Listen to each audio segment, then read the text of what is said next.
Problem है, from the following information prepare stores ledger account on the basis of weighted average method, also show the value of closing stock on 31 March 2016। तो आपको क्या कहा गया है कि आपने स्टोर्स लेजर अकाउंट तैयार करना है वेटेड एवरेज मेथड लगा के। पर इसे करो, ये बिल्कुल आसान है, इसमें किसी प्रकार की आपको कोई मुश्किल नहीं आएगी।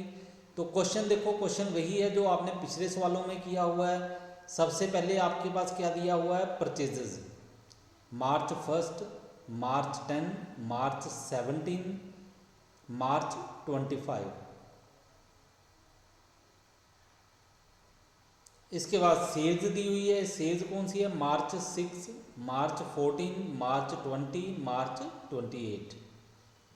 तो सारे का सारा क्वेश्चन वही है, सिर्फ मेथड आपको कहा गया है कि आपने अलग लगाना है। तो इसे सोल्व करते हैं। वेटेड एवरेज मेथड फीफो के साथ लगा रहे हैं हम लोग। Stores ledger account for the month of March 2016। तो ये कॉलम देखो आप, कॉलम भी सारे के सारे वही हैं। तो अब देखो इस क्वेश्चन को कैसे करना है। पहली मार्च को हमने क्या किया, 75 यूनिट खरीदे, 18 रुपये के हिसाब से अमाउंट बन गई 1350 रुपये। इशू कुछ भी नहीं किया है, पुराना कोई बैलेंस नहीं पड़ा था हमारे पास, तो इसका मतलब हमारा ये बैलेंस जो है यही रहेगा 75 यूनिट, 18 रुपये के हिसाब से अमाउंट 1350 रुपये। फिर 6 मार्च को देखो हमने क्या किया, 30 यूनिट बेच दिए, रेट क्या है वही वाला 18 रुपये और 540 रुपये बन गए।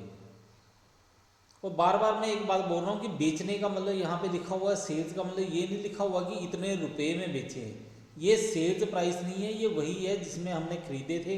यहाँ पे हम लगा रहे हैं वेटेड एवरेज रेट, तो वो लगाना है हमने, ठीक है। ये सेलिंग प्राइस नहीं है, इसका ख्याल रखना है। ये जो रेट दिया गया है ये सेलिंग प्राइस नहीं है, ये इशू किया है उसके लिए है हमारे पास। अमाउंट है 540 रुपये। बैलेंस कितना बच गया, 45 यूनिट। 75 में से 30 चले गए, 45 यूनिट, 18 रुपये के हिसाब से अमाउंट बन गई 810 रुपये। इसके नेक्स्ट आपने क्या करना है, 10 मार्च को देखो 120 यूनिट और खरीदे हैं, रेट है इसका 15 रुपये, अमाउंट बन गई 1800 रुपये। तो अब हमारे पास बैलेंस कितना बच गया, 45 यूनिट पहले के थे, 120 यूनिट हमने और खरीदे, टोटल बन गया 165 यूनिट, ठीक है। और अमाउंट कैसे करनी है, उसी तरह से करोगे जैसे आपने पिछले सवाल में की थी, 810 रुपये प्लस 1800 रुपये, तो अमाउंट कितनी आ गई 2610 रुपये। अब 2610 रुपये को 165 से डिवाइड करो, आपके पास रेट आ जाएगा 15.82 रुपये। इसके बाद देखो नेक्स्ट क्या किया, 14 मार्च को 150 यूनिट और इशू कर दिए गए। तो अब रेट कौन सा लगाना है, आपको कहा है वेटेड एवरेज, तो वेटेड एवरेज रेट क्या होगा, वो वही होगा जो बैलेंस में रेट था। तो बैलेंस में रेट कितना था 15.82 या फिर 15.8 भी लिख सकते हैं हम लोग। तो 15.82 रेट था, अमाउंट बन गई 2373 रुपये। बाकी बैलेंस कितना बच गया, 165 यूनिट थे, 150 यूनिट इशू कर दिए, बाकी बच गए 15 यूनिट।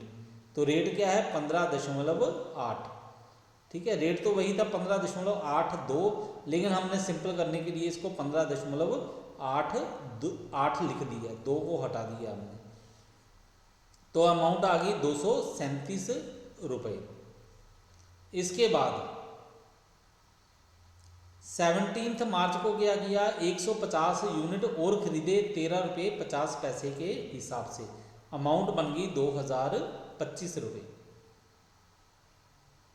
इशू कुछ नहीं किया है, तो हमारे पास अब बैलेंस क्या बच गया, 15 यूनिट पहले के, 150 यूनिट अब खरीदे हैं, तो टोटल यूनिट बन गए 165 यूनिट। और फिर हमने क्या करना है, अमाउंट देखनी है, 237 रुपये पहले वाले और 2025 रुपये जो अब खरीदे हैं वो। इन दोनों को प्लस कर दिया, अमाउंट आ गई 2262 रुपये। तो रेट पता करने के लिए क्या करोगे, 2262 को आप 165 से डिवाइड कर दोगे तो रेट आ जाएगा 13.71। इसके नेक्स्ट देखो, अब 20 मार्च को क्या है, 90 यूनिट खरीदे नहीं है, यहाँ पे इशू किए गए हैं, बेचे हैं, 90 यूनिट बेच दिए। तो यहाँ पे जो एवरेज लगाओगे, रेट लगाओगे, वो कौन सा होगा, वो वही होगा जो आपको बताया जो बैलेंस में है। तो बैलेंस में कितना है 13.71, तो यहाँ पे वही वाला रेट लगा दिया 13.71। तो इससे अमाउंट कितनी बन गई 1234 रुपये। अब बैलेंस कितना बच गया, 165 यूनिट में से 90 यूनिट आपने इशू कर दिए, तो आपके पास अब बच गए 75 यूनिट। रेट क्या लगाना है आपने, रेट वही लगाना जो है 13.71, और अमाउंट कितनी आ जाएगी 1028 रुपये।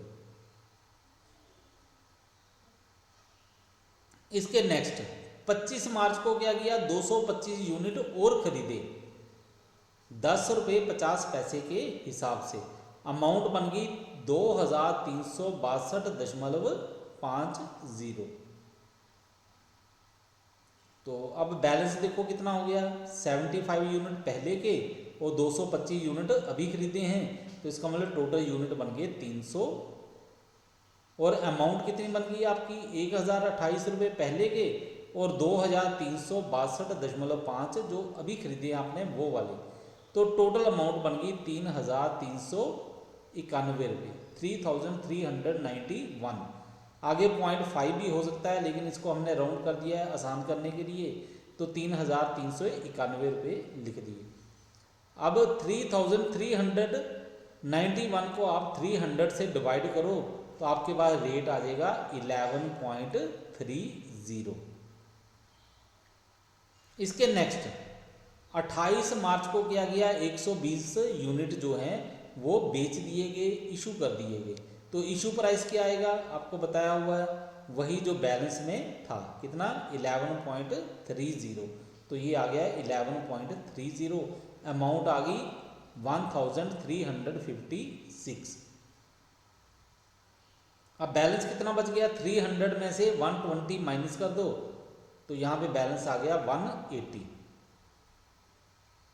ठीक है, और अमाउंट आपकी कितनी आ गई 11.31 जो रेट है वो लगा लो, या फिर ये जो अमाउंट है 2035 उसके साथ इसको 180 को डिवाइड कर दो, तो रेट आ गया आपके पास 11.31।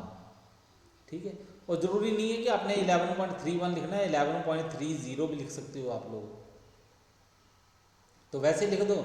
अब हमारे पास जो बैलेंस है वो 31 मार्च को कितना बच गया, वो बच गया 180 यूनिट, 11.31 रेट के हिसाब से, अमाउंट 2035 रुपये।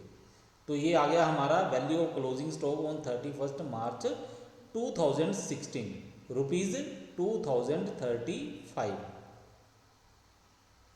तो क्लियर हो गया होगा आपको, बिल्कुल आसान था ये, सिंपल एवरेज आपने किया उससे ये आसान है। सिंपल एवरेज में ज़रूर थोड़ी सी प्रॉब्लम थी, लेकिन ये बिल्कुल आसान है, इसमें समझने में कोई भी दिक्कत नहीं होनी चाहिए। Okay, thanks.